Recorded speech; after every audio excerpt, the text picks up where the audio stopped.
James Heath, Wayne County Corporation Counsel, and I'd like to call to the virtual table Carter Fisher from Corporation Counsel, Victoria Ennis Edwards, and this month Bill Rath from CGL will be giving that update for us.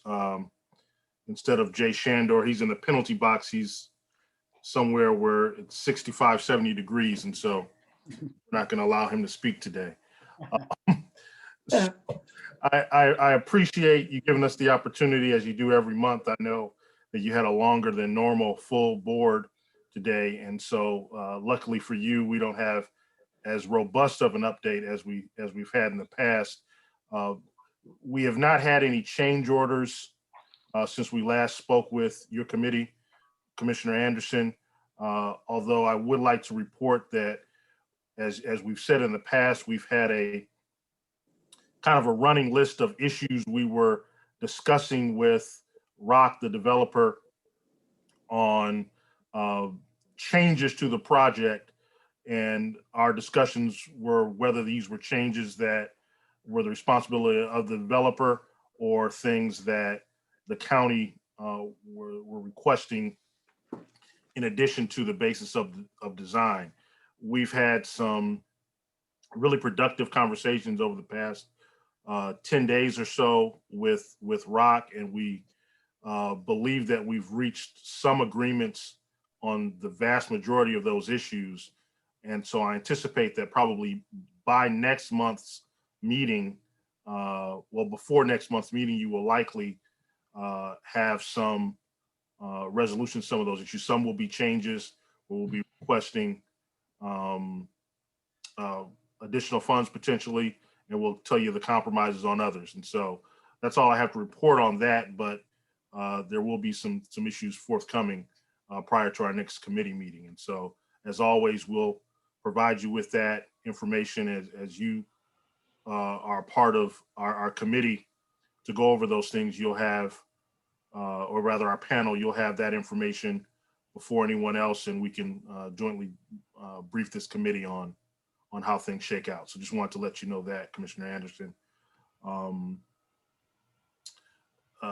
going to ask Bill Rath to come forward and give you an update on some of the construction activities and some of the milestones that we've hit over the last month or so. As you recall from meeting him last week, Bill is new to our team and really has done a wonderful job so far in integrating himself. And so he's been a vital member addition to our group. And then I'm going to ask Victoria to come forward to talk a little bit about some of the inclusion numbers, and we'll be able to answer whatever questions you have, hopefully.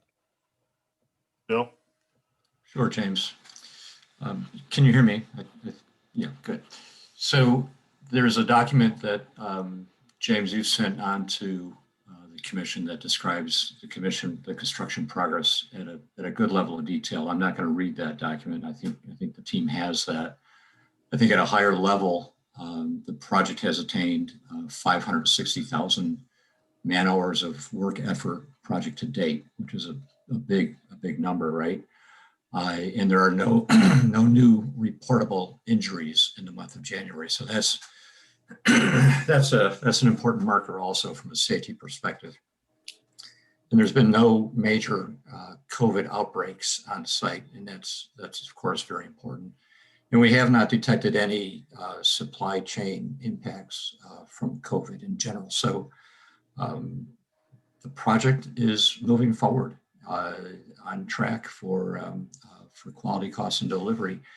The overall project progress is at 47%, so about halfway through. Excuse me, the site work is at 77% complete. And much of that is sort of underground, in the ground work. And we'll see that slow down until we get a little bit further into the year, better weather, and we'll start to see the site work taking shape in a more visible kind of a way. The adult detention facility is at 49% complete. The elevators are being installed. That's just starting. Wall framing on level 2 of the medical area is progressing. Air handling units are being placed on the roof. strong progress being made in the ADF facility. The juvenile detention facility is behind in the progress per plan. They're at 24% complete, where the exterior concrete, precast concrete panels are nearing completion for their installation. Underground utility work is underway. Interior work in terms of slab on grade type activities are taking place. The admin building, the sheriff office / prosecutor administrative building is at 37% complete. And again, floor slabs are in place. Concrete masonry walls are being placed. Wall framing is moving forward. And mechanical, electrical roughing is just beginning. The courthouse really beginning to take shape from an exterior point of view. The curtain wall is being glazed, right? They're inserting glass panels into that east facade. So a fairly dramatic step, very visible to the community is taking place. Elevators have been delivered and are beginning to be installed. Again, concrete block walls are being put in place. A lot of the metal wall framing, metal stud wall framing is in place. A lot of the rough electrical communication work is in place and progressing. And we understand that drywall will soon be installed into that building. So a lot of progress in the courthouse. The FM building is at about 16% complete. That's a fairly simple part of the overall complex. And then the central utility plant is at 69% complete with DTE and the trades installing, sort of the major electrical switchgear and chillers and boilers, et cetera. So overall, we're about halfway done, and the progress that's being made on site is impressive.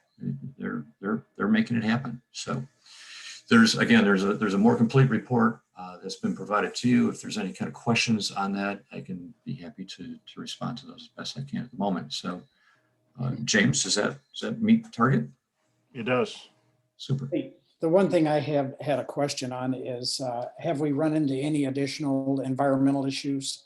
Because I know the base of all buildings, I think, is complete, correct? As far as moving dirt and the opportunity to find those things.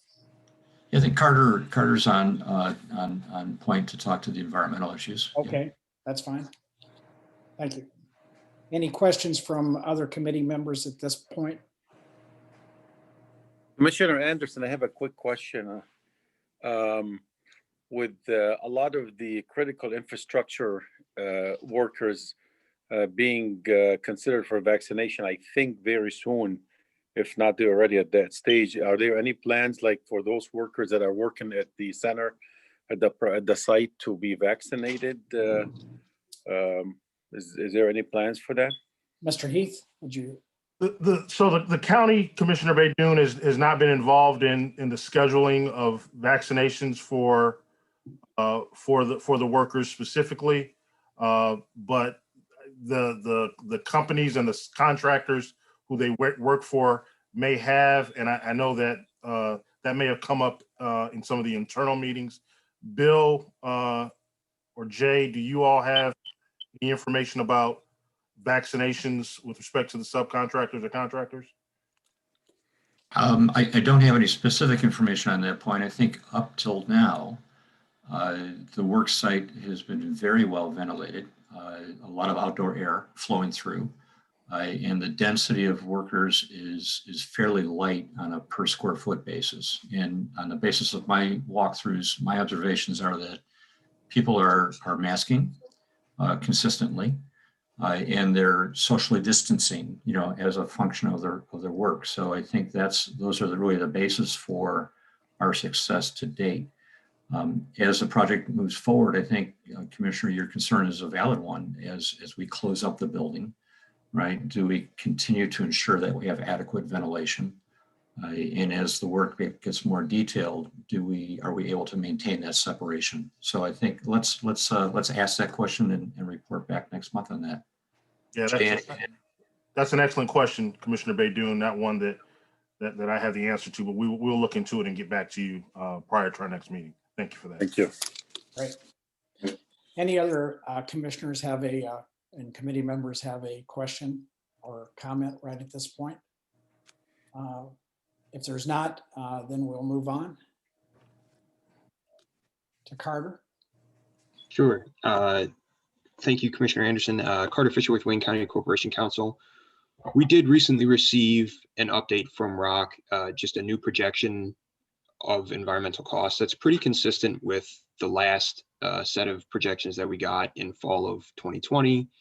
The one difference to date has been the projected cost of controlling contamination from rainwater and other precipitation.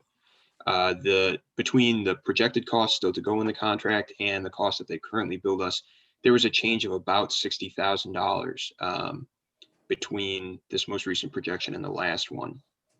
We're still not totally sure, and we're waiting on a little bit more information from ROC as to why that change occurred. The assumption is that more precipitation than they expected in fall and then with snow as well may have caused that, but we're still waiting for some confirmation from them as to that. Otherwise, there haven't been any new contaminants uncovered on site. Everything else remains on track, and the projections have held pretty accurately over the last 6 or so months. Okay, are we still within the limits of, I was thinking that we were either approaching it or slightly over already? The amount that was allotted? Yes, we have exceeded the budgeted amount for the project as a whole. That amount was about $500,000. And just based on what we've seen from underground tanks and other things like that, it wasn't totally sufficient to meet our needs. We're in a section of the contract now where we split excess costs 50-50 between us and ROC. So in the projection that was sent to the committee, if you look at the bottom of the chart, they have an unbudgeted costs section of a little over $2.5 million, and the county is responsible for half of that. What was that figure again? I'm sorry. $2,564,670. So Okay. just over $2.5 million. Okay, all right. Thank you. Any questions by did you have additional things you wanted to present, Carter? Nothing unless there's further questions. No. Okay. Any questions from committee members? Any other commissioners that might be listening in? And Mr. Abbo, are you online? Yeah, yes, I am, Commissioner. And I do have a question about the environmental, Carter, if you don't mind. Sure. My recollection is that we split 50-50 up to approximately, is it $10 million? $10 million, that's correct. $10 million, okay. I mean, do you anticipate that we'll hit that number? Based on the projections that we've got from ROC and their environmental consultants, we shouldn't get anywhere near that number. Okay, that's good news. And our share of the unbudgeted cost of $2.5 million is $1,282,000. Will we be seeing a change order to that effect at some time? Once those costs have been fully accounted for, there will be a change order. Part of the reason that there hasn't been a change order yet is that these are still projected and forecasted costs that are included in there, and the forecasts have changed obviously since the last time. So once we've got a little bit better handle on that, there will certainly be a change order submitted, I expect. Okay. Thank you, Mr. Chairman. Thank you. Mr. Heath, did you want to have Mrs. Ennis Edwards, Victoria, do her report if she's Absolutely. Absolutely. Thank you. Thank you. Thank you, Victoria Victoria. Ennis. Thank you all for being there. I'm sorry. Thank you all. No problem. Victoria Ennis Edwards, Director of the Human Relations Business Inclusion Division. Again, because we've had a slight variance, shall I say, with our timeline, there has not been a huge scope. But one of the things I would like to point out, I did send to the commissioner a copy of the updated report, and our numbers are ticking upwards. For example, I do believe the last report, we were at 32% for Wayne County employment overall. We are now up to 38%. And part of them not quite making the 51% in the moment is also, if you think about it, we're building the shell. So we're seeing the walls have gone out. We're done with the outer frame. So as more trades, just like we said before, as more trades come onto the project, you're going to see more and more workers. The open buildings, the smaller groups being on site have been a benefit when you talk about COVID with social distancing and fresh air. So as the building is finished, that shell, so to speak, is finished up, additional trades are going to come on. You will have more workers. So our numbers are going to increase. Thus far, they are doing very well when it comes to doing business with Wayne County businesses. We are tracking well above the 30% goal. And I expect that trend to go up. We will also see additional spend with women and minority businesses. One of the things, as Bill was talking about elevators, I know they are working currently with a local small business, and it's a minority-owned business, with some elevator contracting, some servicing, special detailing. So you're going to start to see layers of people come onto the project as we close the box up. So right now, while you will look at a number and it might not be our perfect target, I know that we also are tracking and will be tracking better as we get additional trades on there. There's also a bid package right now, 04-03, which is building specialties, is currently out on the streets. It is due actually tomorrow. They've had a few updates, and this is where they're looking at, fire extinguishers, metal paneling in between the bathrooms and the showers. There's quite a few things out.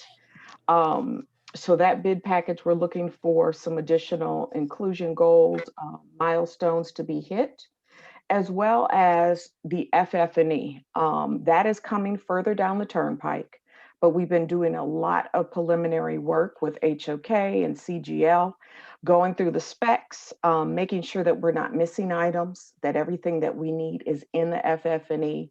And I know they've been going building by building, department by department, as they review the specs for furniture, the fixtures, the finishes. So we're not quite finished with that, but that's an additional layer of bidding that will go on a little bit later down in the project. So right now, I think that is, trying to see if there's anything different, because we are in the winter months, the ground is frozen. You'll see some additional low voltage coming on the further they get with putting up the walls. So there'll be a lot of additional trades coming on as we get further into the spring. I'm not sure if there are any other questions that I can answer. Anyone on the committee, any members of the committee have questions? I don't have any. I think you're doing a great job keeping us posted, and a lot of hard work going into this, monitoring that. And any other commissioners on the committee, any other commissioners that might be joining us? Mr. Abbo, any questions? Mr. Chairman, I just do have one other question. I know that we have a contingency fund of 17 million one, and we haven't drawn a lot out of it. And what Victoria is talking about, FF&E, a lot of the funding for that will be coming out of the contingency fund later on. I know that it's budgeted for that. And we spoke about the environmental contingency that some of it may be coming out of that fund as well. But we are, it's as hard as it may be to believe, but we are going into another budget season shortly. Okay. Carter, you or James, do you have expectations that you're going to be asking to increase that contingency fund at this point? Do you see a need for that at this point? Or are we holding steady on what those additional costs may be? I mean, and you could just speak anecdotally if you want, but I think anecdotally, I think the answer is probably yes. I don't know, you know, Will it be dramatic, I guess is my point, James? Do you think that we'll see a dramatic request or? I don't think we're going to be looking at a dramatic request necessarily, no. But I think it's safe to say, and Carter, if you think I'm being too aggressive here, but I think it's safe to say that we will at some point, speak to the commission about adding to that fund in some way. Agreed.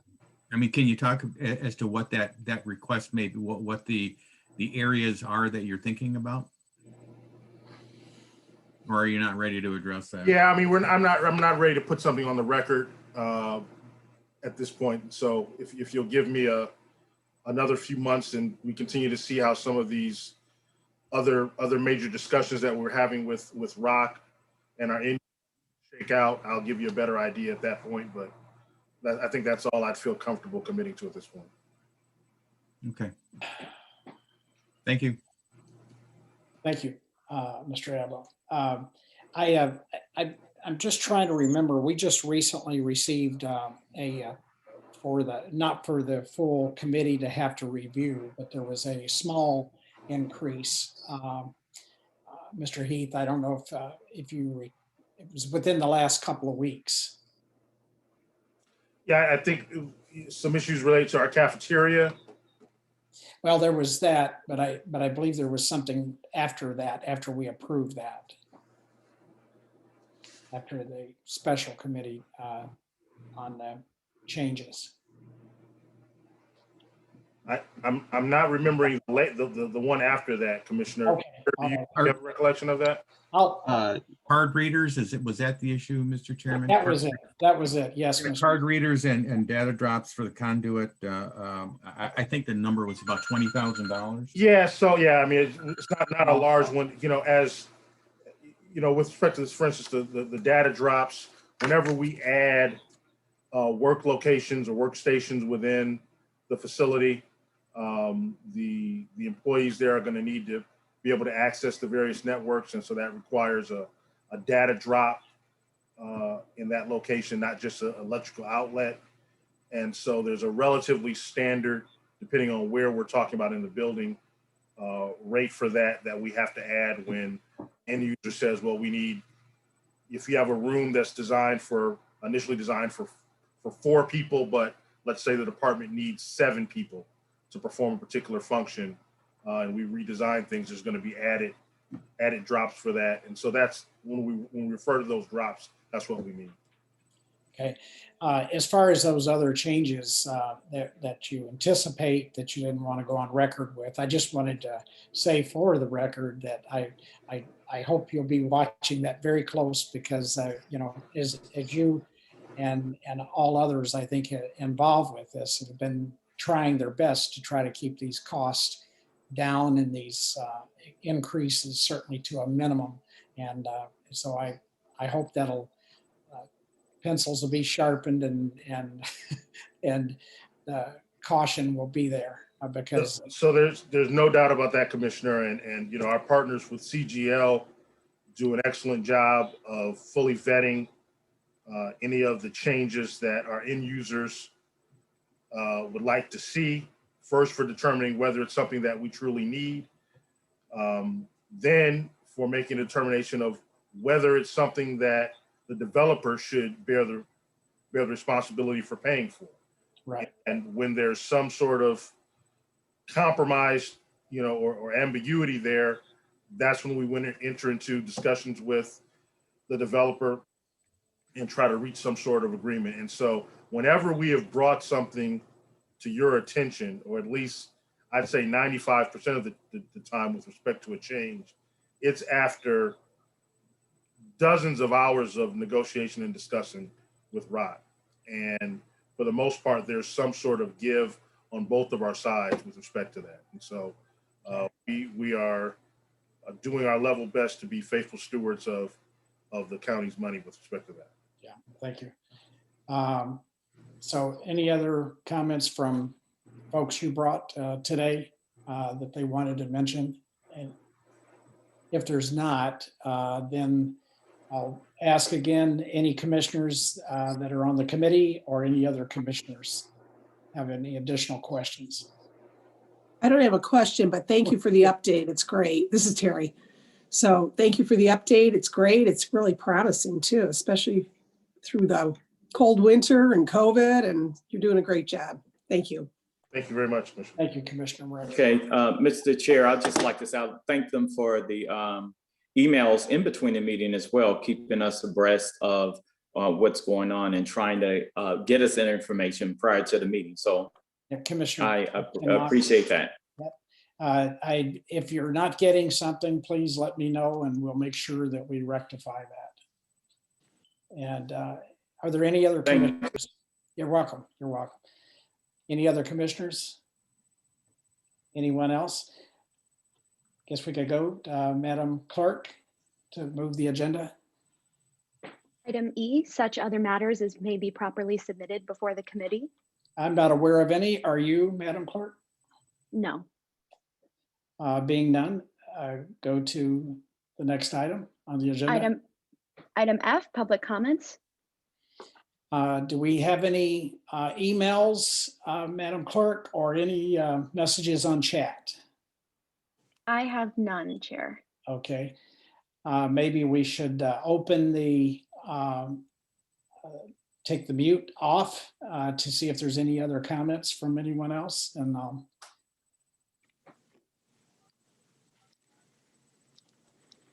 is the mute off? Everyone's unmuted? Yes, Chair. Okay, thank you.